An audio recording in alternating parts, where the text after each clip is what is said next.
اللهم صل على سيدنا مولانا محمد وعلى آل سيدنا مولانا محمد اللهم صل على سيدنا مولانا محمد وعلى آل سيدنا مولانا محمد বিশ্বনবীর আগমনে জগৎ হইল উজালা মধুর নামটি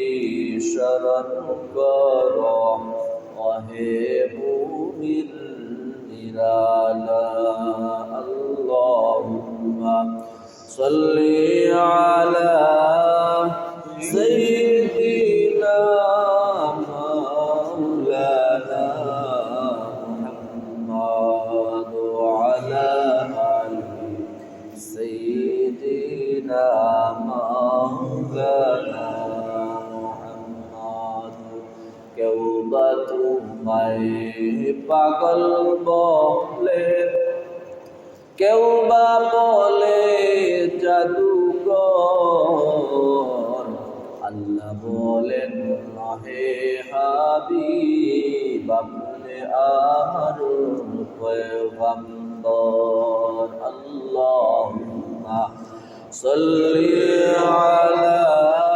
সাইয়্যিদিনা মাওলানা মুহাম্মদ ওয়া আলা سيدنا مولانا محمد بلغ العلا بكماله كشف الدجى بجماله حسنت جميع خصاله صلوا عليه وآله यहाँ हम सब मुसाफिर हैं वही आखिर ठिकाना कोई आगे रवाना है कोई पीछे रवाना ला इलाहा इल्लल्लाह لا إله إلا الله لا إله إلا الله لا إله إلا الله لا إله إلا الله لا موجود إلا الله لا معبود إلا الله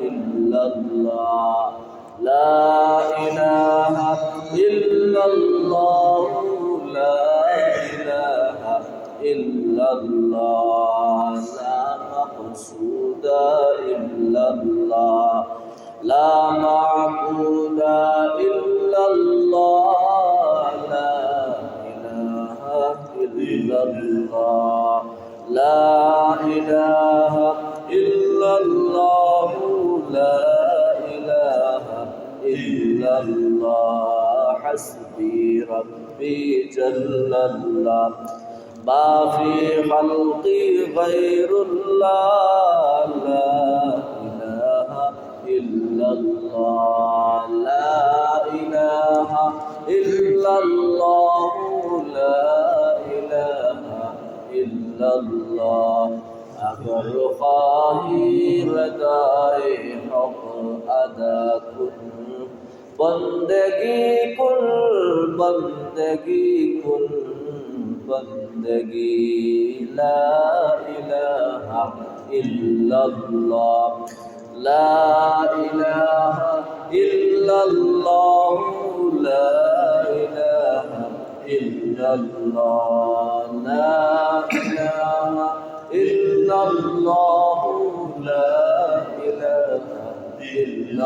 الله لا إله إلا الله محمد رسول الله صلى الله عليه وسلم أستغفر الله إن الله غفور رحيم أستغفر الله الذي لا إله إلا هو الحي القيوم وأتوب إليه ولا حول ولا قوة إلا بالله العلي العظيم سبحان الله وبحمده سبحان الله العظيم سبحان الله وبحمده سبحان الله العظيم سبحانك لا علم لنا إلا ما علمتنا إنك أنت العليم الحكيم أشهد أن لا إله إلا الله وحده لا شريك له وأشهد أن محمدا عبده ورسوله الحمد لله আল্লাহ পাকের দরবারে অসংখ্য গণিত শুকরিয়া রব্বুল আলামিন আপনাকে আমাকে অনেক নিয়ামত দিয়ে ভরপুর করে আল্লাহর ঘরে আসার বসার তৌফিক দান করছেন। এর বাইরে বাদ বাকি আমরা যে যেখানে যে অবস্থায় থাকি আল্লাহর দরবারে খুশি মনে খুশি দিল নিয়ে শুকর আদায় করে সবাই বলে আলহামদুলিল্লাহ। একটা মহান মাস শুরু হয়েছে, এর আগেও গেছে গত বড় দামি দামি ফজিলতর মাস হল রমজান মাস গেছে, জিলকদ মাস গেছে, জিলহজ মাস গেছে। জিলহজ মাস আরবি বৎসরের সর্বশেষ মাস। 12টা মাস আছে, ইংরেজি 12 মাস আছে, বাংলাও 12 মাস আছে। আরবি আল্লাহ তাআলা এই দুনিয়ার কুল কায়নাত মানুষ সৃষ্টি জমিন আসমান সৃষ্টির আগে আল্লাহ তাআলা 12টা মাস নির্দিষ্ট করিয়া তৈরি করেছেন। সুবহানাল্লাহ। আর 12টা মাসের শেষ মাস জিলহজ মাস, এইটা বড় দামি মাস। গত কয়েক জুমা আলোচনা করছিলাম কিরকম ফজিলত। আবার আরেকটা মাস শুরু হয়েছে, বছরের শুরু মাস, অর্থাৎ মুহররম মাস। এই মুহররম মাসও কম দামি না। এই মাসে অনেক কিছু দুনিয়ার ভাঙ্গা গড়া হয়েছে, হবে অনেক কিছু উতাল পাতাল হয়েছে এই মুহররম মাসে। এই মুহররম মাসের বিষয়ে একটা দিবস আছে, এই দিবসটাকে বলা হয় আশারা। আমরা গ্রাম্য ভাষায় বলি আশুরা। আশুরা নাম শুনছি।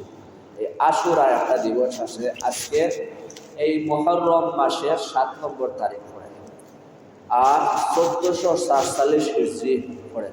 আমরা তো মুসলমান, নবীর দেওয়া হিজরত থেকে শুরু হয়েছে আরবি সন, এইটা আমরা সবার আগে হিসাব রাখতাম আসতাম। কিন্তু আমরা মুসলমান হওয়ার বাদেও নবীর দেওয়া সন তারিখের হিসাব না রাখি, আমরা রাখি ইংরেজির সবচেয়ে বেশি গুরুত্ব দেই। তার ফার্টিনাস নাইটর আমরা উদযাপন করি বছর, কি জাত আমোদ ফুর্তি করা হয়, আর গজব আল্লাহ সেরকম দান করে। বাংলা নববর্ষ শুরুতে আমরা কিছু কত ফুর্তি আমোদ করি, উৎসবও করি, এগুলা বৈশাখী দিবস করি। কিন্তু দেখা যায় মুসলমান নবীর উম্মত, নবীর দেওয়া এই হিজরি সনটারে পালন করতে আমাদের তেমন কোনো ফুর্তি আমোদ নাই। হ্যাঁ, ফুর্তি আমোদ শরীয়তে জায়েজ না, তবে বৎসরের প্রথম দিবস হিসাবে আমরা আল্লাহর চাইতাম। আল্লাহ আমাদেরকে এই আরবি বৎসর দান করছেন, এই বৎসরের প্রথম দিবস হিসাবে আল্লাহ চাইতেছি পুরা বৎসরটা যেন আমাদের বালায়ের মধ্যে থাকে। এই দোয়াটা সবসময় করতাম। এইটা হলে মুসলমানের শান শৌকত। যদিও আরবি বৎসর গণনা এগুলো আমার জন্য ফরজ, ডাইরেক্ট নয়, ইনডাইরেক্ট ফরজ। এইটাকে বলা হয় ফরজে কেফায়া। একেবারে কেউ যদি এইটারে ফরজে কেফায়া একেবারে আমল না করে তাহলে সবাই গুনাহগার হইবে। তারপরেও আমরা কিছু কিছু 2-1 যদি এইটার খবর রাখি আরবি সনের কোন নম্বর মাস চলে, কোন তারিখ চলে, তাহলে বাকি সবার পক্ষ থাকি এই ফরজটা আদায় হয়ে যায়। এজন্য গুরুত্ব আছে। আর এই মাসের 10ম তারিখটা বড় ফজিলতের তারিখ। এই তারিখে শুক্রানা, এই তারিখের উদ্দেশ্যটা হইল গিয়া, এই দিবসটা পালনের উদ্দেশ্য তাৎপর্য হইল গিয়া আল্লাহ তাআলার নিয়ামতের শুকর আদায় করা। আমরা বর্তমানে আমাদের দেশে প্রচলন, সারা বিশ্বের মধ্যে আশুরা তারিখ আইলে দেখা যাইব হাসান আর হুসাইনের নিয়ে হায় আলী, হায় হাসান, হায় হুসাইন ফানাফিল্লা হইতে আছে। কিন্তু এইটা থেকে শুরু হয়েছে এইটা আমাদের জানা নাই, জানা থাকলেও আমল নাই। ইশকে আমরা পাগল হয়ে যাই গিয়া। বাঙালির কোনো হুশ থাকে না, কিন্তু হুশ থাকতে হবে, জুসের লাগে আপনার হুশ রাখতে হবে। যাই হোক, আমরা সামনে 10 তারিখ, আজকে 7 নম্বর তারিখ, আগামী সোমবারে 10 তারিখ করে অর্থাৎ আশুরার দিবস। এই দিবস আমল হইল কি যে নফল রোজা রাখা। নফল রোজা রাখলে আল্লাহর হাবিব সাল্লাল্লাহু আলাইহি সাল্লাম বলেন, সিয়াম আশুরা ইন্নী আহতাসিবু আলাল্লাহি আইয়ুকাফিরাস সানাতাল্লাতী ক্বাবলাহু। আল্লাহর হাবিব সাল্লাল্লাহু আলাইহি সাল্লাম ফরমান, এই আশুরার দিবসে যারা রোজা রাখবে আমি আল্লাহ তাআলার কাছে আশাবাজি এইসব আমার উম্মতদের আল্লাহ তাআলা বিগত 1 বছরের ছোট সগীরা গুনাহে মাফ করিয়া দেন। সুবহানাল্লাহ। দুইটা রাখা, আশুরার দিবস 10 তারিখে রাখা, আর এর আগের তারিখে অথবা পরের তারিখ অর্থাৎ 9 তারিখ 10 তারিখ, অথবা 9 তারিখ যদি না রাখি তাহলে 10 তারিখের লাগে পরের দিন 11 তারিখ। এইটা আলোচনা করেই ছিলাম। চাচা যেহেতু কথা তুলছেন, এইটা প্রেক্ষাপট হইল হুজুর সাল্লাল্লাহু আলাইহি সাল্লাম যে সময় মদিনা গিয়েছিলেন, সেই সময় ইহুদিরা তারা রোজা পালন করত, উৎসব পালন করত। নবীজি এই মদিনার ইহুদিদেরকে প্রশ্ন করছিলেন, তোরা কি জন্য এটা রাখো? তারা বলছিল, আল্লাহ তাআলা আমাদের নবী মুসা আলাইহিস সালামকে এই দিবসে 10 তারিখে, আশুরা 10 তারিখে ফেরাউনের নির্যাতন থেকে বাঁচাইছিলেন এবং সমুদ্র পার করছিলেন বিনা নৌযানে। আপনার সমুদ্রের মধ্যখানে কোনো আল্লাহ তাআলা এমন কোনো কুদরতি রাস্তা ফিট করে দিয়েছিলেন। মুসা আলাইহিস সালাম তার দল বল কওম নিয়ে সমুদ্র পার হয়েছিলেন, আর ফেরাউন মুসা আলাইহিস সালাম এবং তার কওমের নির্যাতন করার জন্য অগ্রসর হয়েছিল। সমুদ্রের মধ্যখানে আল্লাহ তাআলা ফেরাউনের ধ্বংস করেছিলেন। এই দিবসে আল্লাহ তাআলা মুসা আলাইহিস সালামের নাজাত দিয়েছিলেন। এই শুকরানা স্বরূপ মুসা আলাইহিস সালাম থেকে আমরা পর্যন্ত রোজা রাখি আইয়া। এরপরে হুজুর সাল্লাল্লাহু আলাইহি ওয়াসাল্লাম বলেন, নাহনু আহাক্কু বিমুসা মিনকুম ফাসামাহু ওয়া আমারা বিসিয়ামিহি। হুজুর সাল্লাল্লাহু আলাইহি ওয়াসাল্লাম বলেন, তাহলে তো আমরা উম্মতে মুহাম্মদী তোমাদের চাইতে হযরত মুসা আলাইহিস সালামের নিকটবর্তী। কিভাবে নিকটবর্তী? মুসা আলাইহিস সালামের তাওরাত কিতাবের মধ্যে আল্লাহ তাআলা মুসা আলাইহিস সালামের যে তিলাওয়াত করছিলেন, ওয়া ইয ক্বালা মুসা লিকাওমিহি, অর্থাৎ মুসা আলাইহিস সালাম তার কওমকে বলছিলেন, হে আমার কওম, আমি যে সময় দুনিয়া থেকে চলে যাব, তারপরে অনেক নবী আসবেন, সর্বশেষ এক নবী মুহাম্মদ আসবেন। মুহাম্মদুর রাসূলুল্লাহ যে সময় আসবেন, সেই মুহাম্মদুর রাসূলুল্লাহ আসার পরে তার উপরে সবাই ঈমান আনবে। সেই সময় আমি মুসার তাওরাতের কোনো কার্যকারিতা থাকবে না, আমার মুসার ধর্ম থাকবে না, মুহাম্মদ সাল্লাল্লাহু আলাইহি ওয়াসাল্লামের ধর্ম থাকবে। সেই তাওরাত তারা ঠিকই বুঝতো। হুজুর সাল্লাল্লাহু আলাইহি ওয়াসাল্লাম যে সময় নবুয়ত দাবি করছিলেন, নবুয়তের আগে তারা বলছিল, আমাদের এই দেশের মধ্যে ইহুদিরা বলতো একজন নবী আসবে, নবী আসার পরে আমরা তাকে ঠিকই চিনতে পারবো। তার বিশদ বর্ণনা যা কিছু আছে, তার শরীর কিরকম, তার শরীরের অবয়ব কিরকম লম্বা, কিরকম শরীরের গঠন। এই হুজুর সাল্লাল্লাহু আলাইহি ওয়াসাল্লামের পিঠের পিছন দিকে হইবারে মধ্যখানে একটা শিলমোহর ছিল, নবুয়তের শিলমোহর। এইটার পর্যন্ত আলোচনা তাওরাত কিতাবের মধ্যে ইহুদিরা হযরত মুসা আলাইহিস সালামের উম্মতরা পাইছিল। কিন্তু কিছু জানার পরেও যে সময় মুহাম্মদ সাল্লাল্লাহু আলাইহি ওয়াসাল্লাম নবুয়ত দাবি করলেন, সেই সময় তারা অস্বীকার করিয়া বসে। হুজুর সাল্লাল্লাহু আলাইহি ওয়াসাল্লামের উপরে ঈমান আনছিলেন ইহুদি ধর্মের একজন পণ্ডিত হযরত আব্দুল্লাহ ইবনে সালাম। এই ব্যক্তি ইহুদি ধর্মের একজন পণ্ডিত ছিলেন। ওনারে হুজুর সাল্লাল্লাহু আলাইহি ওয়াসাল্লাম বলছিলেন, ও আব্দুস সালাম, তুমি কিরকম আমার সম্পর্কে জানছো, অথবা তোমার ধর্মের লোকেরা আমার সম্পর্কে কিরকম জানছে? উনি বললেন যে আমাদের নিজের সন্তানকে চিনতে অনেক সময় আমাদের সন্দেহ লাগে, দ্বিধাদ্বন্দ্ব লাগে, কিন্তু আপনি মুহাম্মদুর রাসূলুল্লাহ সাল্লাল্লাহু আলাইহি ওয়াসাল্লামকে আমাদের চিনতে একটুও সামান্য আমাদের সন্দেহ লাগে না। সুবহানাল্লাহ। এত পরিষ্কার জানছে, চিনার করে হুজুর সাল্লাল্লাহু আলাইহি সাল্লামকে মানে না।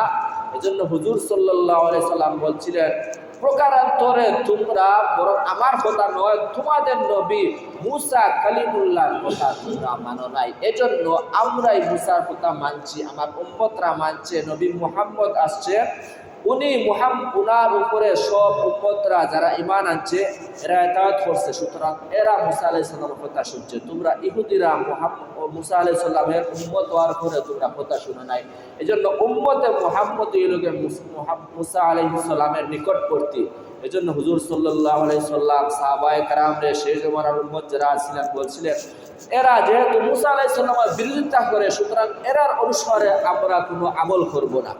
এরা শুধু আশুরার দিবসে 10 তারিখে রোজা রাখে, আমরা এদের মতো রাখবো না, এরা বিপরীত রাখবো। যেহেতু আমরা মুসা আলাইহিস সালামের নিকটবর্তী, মুসা আলাইহিস সালামের শুকরানা স্বরূপ, মুসা আলাইহিস সালামের স্মরণে আমরা বেশি করে শুকরানা স্বরূপ রোজা রাখবো, অর্থাৎ আশুরার রোজার সাথে আরেকটা রোজা রাখবো। হয় আগের দিন 9 তারিখ অথবা পরের দিন 11 তারিখ।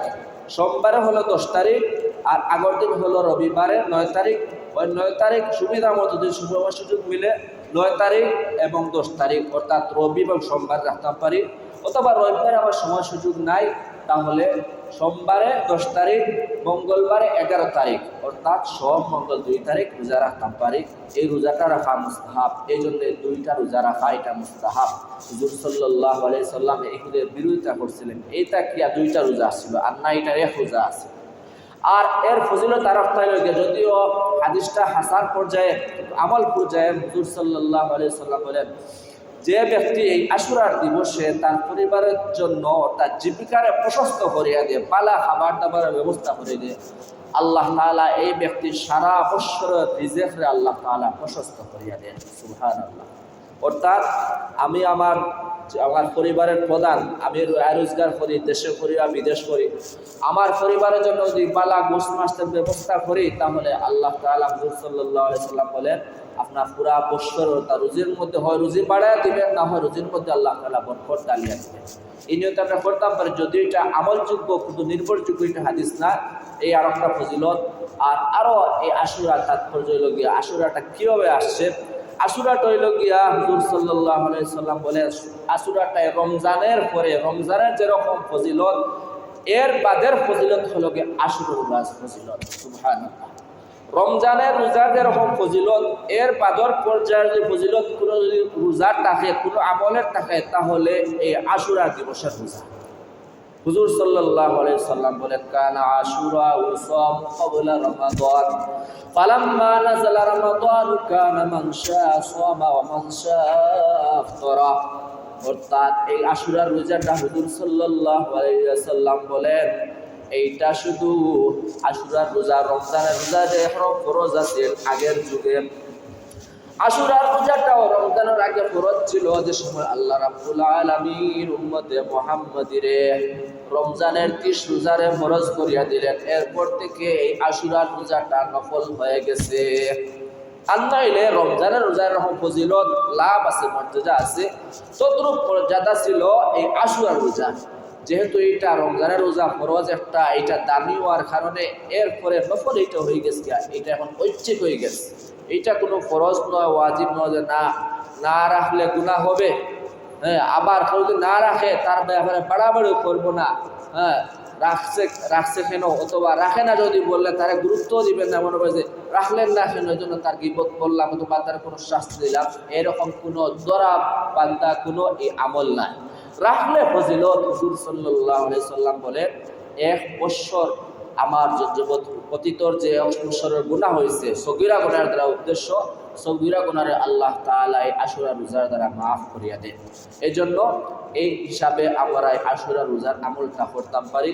আমাদের বাড়ির মা বোন যারা শুনতেছি, দিলের খান লগা শুনতেছি, আমরা এই রোজা আরম্ভ করতাম পারি। হয় সোমবারে 10 তারিখ, 10 তারিখের সাথে আগের দিন 9 তারিখ রবিবার, অথবা রবিবার যদি পারি না তাহলে 10 তারিখের সাথে সোমবারের সাথে পরের দিন 11 তারিখ মঙ্গলবার এই রোজাটা রাখলাম, আমল করতাম যদি সময় সুযোগ থাকে। আর এইটার অনেক ফজিলত আছে। আর এই আশুরা উপলক্ষে অনেক কুসংস্কার হয় আমাদের দেশের মধ্যে, বিশেষ করে হাসান রাদিয়াল্লাহু তাআলার ব্যাপারে স্মরণ করিয়া আমাদের এই সিলেটের মধ্যে বলেন বা বাংলাদেশের মধ্যে অনেক জায়গায় কুসংস্কার আছে যে কি তার এদের শরীরের মধ্যে আঘাত করে বল্লম দিয়া, বর্ষা দিয়া, চাকু দিয়ে আঘাত করিয়া আর হায় হুসাইন হাইলে বিলাপ করতে থাকে। আপনি শুধু হুসাইনের ব্যাপারে আপনি এত মাতম করতে থাকেন, হুজুর সাল্লাল্লাহু আলাইহি ওয়াসাল্লামে উহুদের ময়দানে দান শহীদ করছে, 2টা দান ভাঙিছে, এই ব্যাপারে এই পারস্যের আপনার আফ্রিকার জঙ্গলের মধ্যে নবীর আশিক হইয়া ওয়াজ করুনি সেই ব্যক্তি নবীর দান শহীদ হয়েছে, কাফিররা ভাঙছে শুনিয়া উনি তারা সারা 32টাতে দাঁত সব দাঁত ভাঙিয়া চুরমার করে দিচ্ছে। আপনি একটু আশিক করেন আপনার দাঁত না, আপনার মানুষ দেখাইবার জন্য, আপনি কিছু সালাত পাওয়ার জন্য, জুলিফা পাওয়ার জন্য আপনি কিতা করতে আছেন, কুসংস্কারে করতে আছেন গিয়া।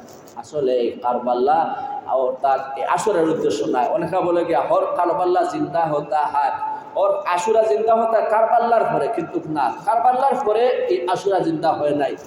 আমরা দেখতে হবে আমাদের আমলের মাপকাঠি কোথায় থেকে শুরু হয়েছে। আমাদের মাপকাঠি শুরু হয়েছে কোরআনের দ্বারা, আলিম ওলামার দ্বারা।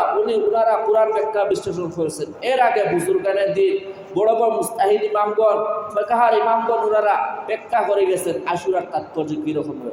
এরা কার থেকে শিখছেন? ওরা তাবিঈন থেকে শিখছেন, অর্থাৎ যারা সাহাবায়ে কেরাম থেকে শিখিয়েছেন নবীজি কীরকম আশুরার ব্যাপারে আমল করছে, ওনারা তাবিঈন থেকে শিখছে। তাবিঈনরা আবার সাহাবায়ে কেরাম থেকে শিখছে। সাহাবায়ে কেরাম কি এই আশুরার আমলটাকে ওনাদের মন গড়া করছে? না, আগে আলোচনা করছি হুজুর সাল্লাল্লাহু আলাইহি ওয়াসাল্লাম মদিনায় তাশরীফ নেওয়ার পরে দেখছে সেই জায়গার মদিনার ইহুদিরা তারা এই আশুরা পালন করে মুসা আলাইহিস সালামের স্মরণে, তারা কোনো হাসান হুসাইন অথবা আলীর স্মরণে করে না। আরো সাহাবায়ে কেরামের নির্মমভাবে শহীদ হয়েছেন। গত জুমআ আলোচনা করছিলাম হযরত উসমান গনি রাদিয়াল্লাহু তাআলা আনহু কিরকম শহীদ করতে জানেননি? সেই দিন উসমান গনি রাদিয়াল্লাহু তাআলা আনহু রোজা রাখছিলেন, কোরআন তিলাওয়াত করছেন। কোরআন তিলাওয়াত অবস্থায় তার উপরে দেশের বিদ্রোহীরা অর্থাৎ ইহুদি খ্রিস্টানের ষড়যন্ত্রের মধ্যে পড়িয়া দেশের মুসলমানরা উসমান রাদিয়াল্লাহু তাআলা মাথার ফাটাইছে, মাথা ফাটায় মাথা থেকে রক্ত ঝরছে। আর এই অবস্থায় উসমান রাদিয়াল্লাহু তাআলা জানেন আমার মৃত্যু হবে, এই অবস্থায় তারপরে কোরআন তিলাওয়াত বাদ দিচ্ছেন না।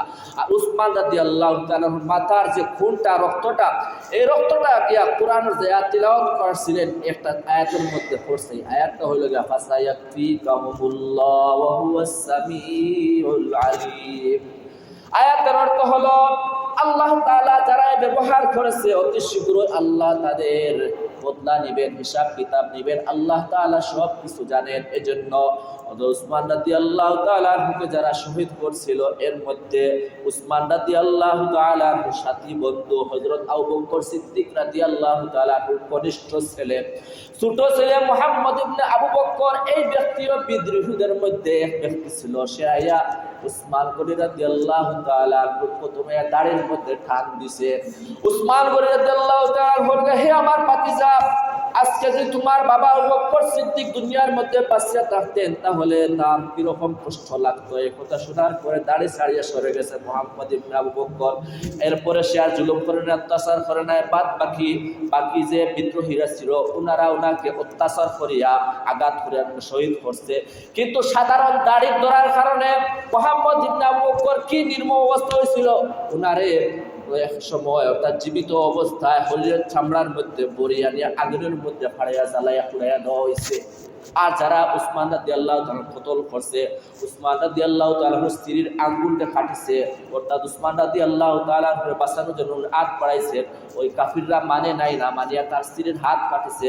উসমান রাদিয়াল্লাহু তাআলা জুলুম করছে, ওনাদেরকে সিনিয়র বিভিন্ন জায়গার মধ্যে দেখা গেছে পরবর্তীতে হাত কর্তন করা হয়েছে লোকেরা, অর্থাৎ আতুর হয়ে গেছে, প্রতিবন্ধী হয়ে গেছে। এরকম ওদের নির্মম, অর্থাৎ জীবিত থাকছে কিন্তু না জীবিত না মৃত্যু এমন অবস্থা দিন কাটছে। আসছে উসমান রাদিয়াল্লাহু তাআলা তো সামান্য সময় একটু নির্যাতন সহ্য করছেন, তারপর শাহাদাত বরণ করেছেন। দুনিয়ার আর কোনো কষ্ট পায় নাই, উনি শাহাদাতের মর্যাদা লাভ করেছে। কিন্তু এই জালিমদের এমন অবস্থা হয়েছে, মৃত্যু পর্যন্ত উনাদের শুধু যন্ত্রণায় আর যন্ত্রণায় গেছে। আর মৃত্যুর পরে তো যন্ত্রণা আল্লাহ তাআলা বলে দিয়েছেন, ফাসায়াকফিকাহুমুল্লাহ, তোমাদের সাথে আমার বোঝাপড়া হবে। কি বোঝাপড়া হবে? আমার নবীর বন্ধুরে তোমরা কতল করেছো, শহীদ করেছো, তোমরা অন্যায়ভাবে শহীদ করেছো, তোমাদেরও সেই রকম এর চেয়ে তার বেশি গুণে তোমাদেরকে আযাব দিব। কিন্তু যে উসমান রাদিয়াল্লাহু তাআলা করে কাফিররা শহীদ করেছে, বিদ্রোহীরা শহীদ করেছে, উসমানের ব্যাপারে কোনো দেখা যায় না। কিন্তু দেখা যায় হাসান হুসাইন আলীর ব্যাপারে দেখা যায় উনারা দল বড় করতে চায়, আরেকটা ধর্ম বানাইতে চায়। উনারা বলতে চায় কি, আলীর কাছে সর্বপ্রথম কুরআন নাজিল হয়েছিল, জিবরাইল ফেরেশতা পুরো কওমে মুহাম্মদের কাছে গিয়া নাউজুবিল্লাহ হুজুর সাল্লাল্লাহু আলাইহি ওয়াসাল্লামকে 40 পারা কুরআন হয়েছিল। 10 পারার মধ্যে আলী সম্পর্কে, আলীর পরিবার সম্পর্কে আলোচনা করা হয়েছিল। কিন্তু এই 10 পারা মুহাম্মদ সরিয়ে ফেলেছে, জ্বালিয়ে ফেলেছে। মুহাম্মদের পক্ষের যে 30 পারা ছিল সেই 30 পারার আছে নাউজুবিল্লাহ। এরকম প্রতিবাদ করছে, এরকম প্রতিবাদ করছে, এরকম মুসলমানের মধ্যে বিবাদ সৃষ্টি করতে আছে। এর দ্বারা আসলে এটা হাসান হুসাইন আলীর মহব্বত নয়, ফাতিমার মহব্বত নয়, নবীর মহব্বত নয়। অর্থাৎ নবীর পরিবারের 5 জন লোককে ওনারা হক মনে করে এই শিয়ারা। আর বাকি যত সাহাবায়ে কেরাম সত্যের মাপকাঠি আমরা মনে করি, ওনারা বাতিল মনে করে। এই জন্য তারা করতে চায় গিয়া ইসলামের মধ্যে দ্বন্দ্ব ঘটাইতো। যেহেতু ইহুদিরা তারা মানে নাই, তাদের হিংসা বশীভূত হয়ে গেছে গিয়া। তাদের নেতৃত্ব ছিল মক্কার জমিনে মুহাম্মদ, যেহেতু তাদের নেতৃত্ব ধ্বংস করে দিয়েছে। দিনের কথা, হকের কথা মানুষের মধ্যে বলতেছে, উনারা আর বাটপারে সিটারি করতে পারে না। এজন্য উনারা মুহাম্মদের উম্মতের মধ্যে দাঙ্গা লাইয়া উম্মতে মুহাম্মদের চাইছিল, ধ্বংস করছিল। এই জন্য আল্লাহ তাআলার যে কালাম আমি তিলাওয়াত করছিলাম সূরাতুত তাওবার 34-36 নম্বর আয়াত, এই আয়াতের মধ্যে ইহুদি খ্রিস্টানদের ব্যাপারে বিশেষ করে আলোচনা করা হয়েছে। উনারা বিশেষ করে 4টা সম্মানিত মাস, এই মাস উনারা দান্দা বান্দা শুরু করতো। কিরকম দান্দা বান্দা? অর্থাৎ 4টা সম্মানিত মাস আল্লাহ তাআলা বলেন, ইন্না ইদ্দাতাশ শুহুরি ইনদাল্লাহি 12 শাহরা ফি কিতাবিল্লাহ ইয়াওমা খালাকাস সামাওয়াতি ওয়াল আরদা মিনহা আরবাআতান হুরুম, নিশ্চয় গণনা হিসাবে 12টা মাস আল্লাহ তাআলার কাছে ধার্য করা। আর এর মধ্যে হলো কি আল্লাহ তাআলার কিতাবের মধ্যে, অর্থাৎ দুনিয়া সৃষ্টির আগে, আসমান জমিন সৃষ্টির আগে, কুল কায়রা সৃষ্টি করার আগে রব্বুল আলামিন লাউহে মাহফুজের মধ্যে 12টা মাসের নাম লিপিবদ্ধ করে রাখছেন। এই 12টা মাসের মধ্যে 4টা মাস আল্লাহ রাব্বুল আলামিন বলেন 4টা মাস হলো সম্মানিত মাস। এই মাসের মধ্যে জিলকদ মাস এক মাস, জিলহজ মাস একটা, মুহররম মাস একটা, রজব মাস একটা। এই 4টা সম্মানিত মাসকে সেই জাহিলি জমানার কাফিররাও পর্যন্ত মানত। এই 4টা মাস সম্মানিত মাস। আর এই সম্মানিত মাসের মধ্যে কোনো যুদ্ধ বিগ্রহ কুলখারাপ করা চলে না, এগুলো হারাম, তারা মানত। কিন্তু এই সময় তারা যুদ্ধ করত, যুদ্ধ করতে করতে যুদ্ধ সময় শেষ হইতো না, যুদ্ধ বন্ধ করতো না। মনে করেন এই মুহররম মাস আসছে, যুদ্ধ করতে করতে এখন এই মাসটা যুদ্ধ করা আপনার জন্য হারাম করা হয়েছে। যেহেতু সম্মানিত মাস, এই সম্মানিত মাস যেরকম সওয়াব করলে যেরকম আপনার সওয়াব মিলে, নেক আমল করলে সওয়াব মিলে, গুনার কাম করলে রব্বুল আলামিন সেরূপ গুনাহ আপনারা আমার মধ্যে যে শাস্তি দান করেন। ওনারা কি বলতো? মুহররম মাস আসলে বলতো মুহররম মাসে আমাদের জন্য যুদ্ধ করা মাসে হালাল, মুহররমের পরের মাস সফর মাসে আমাদের জন্য যুদ্ধ করা হারাম হবে। অর্থাৎ মাসগুলারে, সম্মানিত মাস, হারাম মাসগুলারে তারা উলট পালট করিত, এরকম ছত্রভঙ্গ করত, এরকম বেঈমানি করত। এই বেঈমানরা হুজুর সাল্লাল্লাহু আলাইহি ওয়াসাল্লামের দিন ধর্মের মধ্যে ফিতনা ফসাদ করতে। এই জন্য আজ পর্যন্ত, এখন পর্যন্ত হিন্দু খ্রিস্টানরা ওয়াদা করে, আপনার কথার বিপক্ষে খোলাফ করতে থাকে, মুসলমানের মধ্যে ছত্রভঙ্গ করতে থাকে, বিভিন্ন রকম বিশাল বিশাল ষড়যন্ত্র করে, তারপরেও মুসলমান হরাইতে পারে না। অর্থাৎ যারা আসল হক্কারী মুসলমান, ওনারা ওনাদের দিনের মধ্যে, ইমানের মধ্যে থাকে। এই কাফিরদের কারণে আজকে মুসলমানরা এক হইতে পারে না। অর্থাৎ মুসলমানের ভিতরে কান পড়া দিয়ে, টাকা দিয়ে, বিভিন্ন রকম ছত্রভঙ্গ দিয়ে মুসলমানদেরকে ছত্রভঙ্গ করতে আসে, আর এক মুসলমানদেরকে আমাদেরকে মারতে আসে। এর জন্য আসল হক কথা হলো আমরা মুসলমান, আমরা আমাদের কাফিরদের ব্যাপারে আমরা মুসলমান সব এক হব, আর কাফিরদের ব্যাপারে আমরা কঠোর হবে।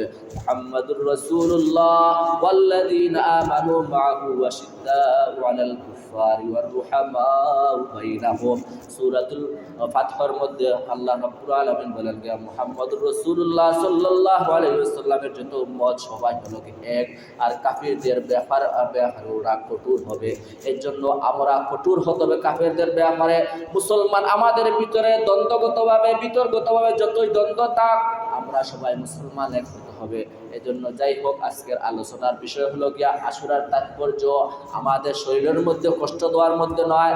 আশুরার তাৎপর্য, আসল তাৎপর্য হলো গিয়া এইটা আপনাদের নিয়ামতের শুকর আদায় করা, এটা আসল তাৎপর্য। রাব্বুল আলামিন আপনারে এই মুসলমান মা বাবার মাধ্যমে দুনিয়ার মধ্যে পাঠাইছেন, আর সহজে ঈমান লাভ করছেন। আপনার তো সেই যুগের নবীর জমানার তো যুদ্ধ জিহাদ করার আমাদের সময় সুযোগ নাই। তারপরে আমাদের একটাই সুযোগ আছে, আল্লাহ তাআলার নিয়ামত করার। দৈনিক কমপক্ষে 5 ওয়াক্ত নামাজটা আমরা আদায় করতাম।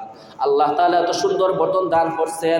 আমাকে কোনো নিকৃষ্ট পশুর মধ্যে রাব্বুল আলামিন না পাঠিয়ে মানুষ কুল আশরাফুল মাখলুকাত শ্রেষ্ঠ জীবনের মধ্যে পাঠাইছেন। এর চাইতে বড় নিয়ামত হইতে পারে না। এর চাইতে আরো বড় নিয়ামত, দামি নিয়ামত হলো ঈমান দিয়েছেন। ঈমান আছে, এই ঈমান নিয়ে আমরা কবরে যাব, এই ঈমান নিয়ে আমরা জান্নাতের মধ্যে যাব। এই নিয়ামতের শুকর স্বরূপ কমপক্ষে সারা বছর 5 ওয়াক্ত নামাজ আমরা আদায় করতাম, আর বছরে একবার 1 মাস ফরজ রোজাটা আদায় করতাম। আমাদের দেখা যায় একটা শুকর আদায় করা, সেইটা নিয়ে আমাদের কোনো মাথা ব্যথা নাই। দুনিয়ালে আমাদের কিছু শুরু হয়ে যায় গিয়া, বিশেষ করে আজকে জুমাবার, আমাদের জুমাবার দিনের বেলা অনেকের ব্যস্ততা আছে, বাইরে গেছে কাজ কাম সারতে, অনেক আবার আছে দেখা যায় জুমার ব্যাপারে যে সময় জুমার নামাজ শুরু হয় মসজিদ করে যায়, কিন্তু দেখা যায় ফজরের সময় তো সবাই ঠিকই বাড়ির মধ্যে থাকে। যত বড় কর্মস্থল হোক, রাত্রে 2টা হোক 3টা হোক, বাড়ির বিছানার মধ্যে শুইতে ভালো লাগে। অন্য মেহমানের বাড়ির বিছানা গিয়ে শুইতে দেখা যায় অনেকের বিছানা বদল হওয়ার খুব লাগে না। এজন্য বলে আমার বাড়ির নিজের বিছানার মধ্যে শুইতে ভালো লাগে। এই সময় কেউ কোনো মেহমানের বাড়ি থাকে না, মেয়ের বাড়ি থাকে না, ছেলের শ্বশুর বাড়ি থাকে না, বিদেশ থাকে না, বাড়ির মধ্যে থাকে। যে জায়গায় থাকেন আপনি, আপনার বাড়ির মধ্যে থাকেন, এই সময় অবসর নাই, একমাত্র ঘুম ছাড়া আর কোনো আপনার অবসর নাই। এই ঘুমরে আপনার ত্যাগ করতে হবে। যে সময় মুয়াজ্জিন বলেন as-salatu khayrun minan nawm, তোমার কাছে আল্লাহ রাব্বুল আলামিন মুয়াজ্জিনের মাধ্যমে পয়গাম পাঠাইতেছে, তোমার ঘুমের চাইতে নামাজটা বড়। তো সেই ফজরের সময়, সব সময় ফজরের সময় সব মানুষ বাড়ির মধ্যে থাকে, কিন্তু ঘুমটা ত্যাগ করে ফজরের নামাজটা আদায় করতে পারি না। কিন্তু সেই ফজরের সময় যদি আমার বিদেশ যাওয়ার কোনো যাত্রা হয়, রাত্রে 2টা হোক 3টা হোক ঘুমাই, কিন্তু সেই ফজরের সময় অ্যালার্ম লাগে না। অনেক সময় আমার টেনশনের অ্যালার্মে আমি সজাগ হয়ে আমি আমার বিদেশ যাত্রা শুরু করি, অথবা কোনো বিপদ আপদে পাইছে, হসপিটাল ক্লিনিকে যাওয়া লাগবে, অথবা আমার কোনো লাভের বিষয় আছে, যদি বলা হয় আজকে ফজরের নামাজে যে আসবে তাকে 2 লক্ষ টাকা করে দেওয়া হবে, অথবা ফজরের সময় আজিমগঞ্জে বাজারের মধ্যে গেলে আপনাকে 2 লক্ষ টাকা দেওয়া হবে, তাহলে বলেন মহল্লার মধ্যে কোনো লোক কি ছোট থেকে বড় কেউ বাড়িতে বাকি থাকবে, ঘুমাইবে? প্রয়োজনে মনস্থ করবে আজকে রাত্রে ঘুমাইব না, ফজরের সময় 4:40 সময় আজিমগঞ্জের মাঠে সবার আগে আমি হাজির হইতাম, অথবা সারা রাত থেকে সেখানে পড়ে লাভের বিষয়। কিন্তু নামাজটা তো আরো বেশি লাভের বিষয়। এই নামাজের দ্বারা ময়দান মাসর প্রথমে আপনাকে হিসাব দেওয়া হবে। যে নামাজের হিসাবে আটকে যাবে তার অবস্থা বড় কাহিল হয়ে যাবে। আর যে নামাজটা কি বাস করতে তোমাদের হিসাব দিতে পারবে, রাব্বুল আলামিন তাকে জান্নাতের অধিবাসী বানাইবেন। এই জন্য বিশেষ করে আমাদের ফজরের নামাজটা আমরা হাজির হইতাম, তাহলে বোঝা যায় আমাদের নামাজের জন্য আগ্রহ আছে। আল্লাহ তাআলা আমার এত নিয়ামত দান করছেন, আমার শরীর দিয়েছেন, বডি দিয়েছেন, তন মন জন বাড়ি ঘর আওলাদ দিয়েছেন, বিবি বাচ্চা দিয়েছেন। কিছুর পিছনে সব কিছুর দাতা হলেন রাব্বুল আলামিন, সবের মালিক রাব্বুল আলামিন।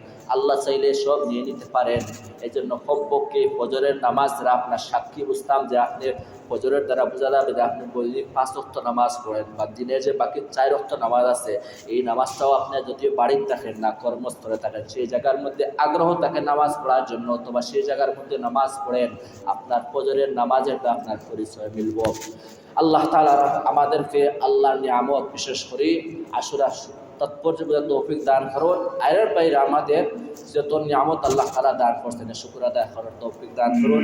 আর একটা বিষয়, জরুরি বিষয় আলোচনা শেষ করে দেব, অর্থাৎ বিশেষ করে ফজরের নামাজের সময় ফজরের নামাজের গুরুত্ব। ফজরের নামাজের সুন্নত দুইটা নামাজ আছে, 2 রাকাত নামাজ অর্থাৎ 4 রাকাত নামাজ। সুন্নত যে নামাজটা আছে এইটা সুন্নত নামাজটা অন্যান্য যে বাকি 4 ওয়াক্ত নামাজের সুন্নত আসলে আছে, এই সুন্নতের চাইতে ফজরের 2 রাকাত সুন্নতের গুরুত্ব অনেক বেশি।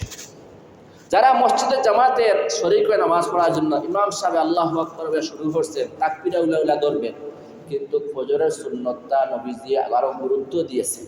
নবীজি জীবনে 4টা হাত ছাড়তেন না, এর মধ্যে একটা হলো ফজরের সুন্নত উনি পড়তেন, ছাড়তেন না। বলা হয় অর্থাৎ ফজরের জামাত সময় শুরু হবে, যদি আপনার আইডিয়া ধরে যে ফজরের জামাতটা আপনি সুন্নত নামাজ পড়তে পারবেন, তার দরকার হয় ইমাম সাহেবের সালাম ফিরানোর আগে গিয়া ফজরের নামাজটা আপনি ধরতে পারবেন, এরকম যে আপনার একটা আইডিয়া হয়, এই সময় সুযোগ থাকে, তাহলে সুন্নত আদায় করে দিতেন। আমরা কি করি, আবার ইমাম সাহেব শুরু করছে, সুন্নতের সময় নাই, আল্লাহু আকবার জামাত শুরু হয়ে যায়, পরে দেখা যায় সালাম ফিরানোর পরে সুন্নত গেলাম, এই সময় সুন্নত পড়া যায়। আগে যদি আপনি সুন্নত পড়তে না পারেন, তাহলে সূর্য উদয়ের টাইম শেষ হওয়ার পরে এরপরে আপনি সুন্নত আদায় করতেন।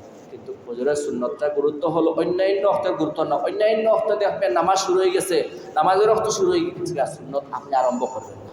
কিন্তু ফজরের নামাজ শুরু হবে, সেই সময় সুন্নত পড়বেন, দেখবেন যদি সময় শুরু থাকে সেরকম যে ইমাম সাহেবের সালাম ফেরানোর আগে আমি ফজরের নামাজটা দৌড়তে পারি, জামাত শরীক হইতে পারি, এরকম, তাহলে এই অবস্থায় সময় সুযোগ নিয়ে ফজরের সুন্নতটা আদায় করতাম। আল্লাহ তাআলা আমাদেরকে সহি সুন্নাত দান করেন।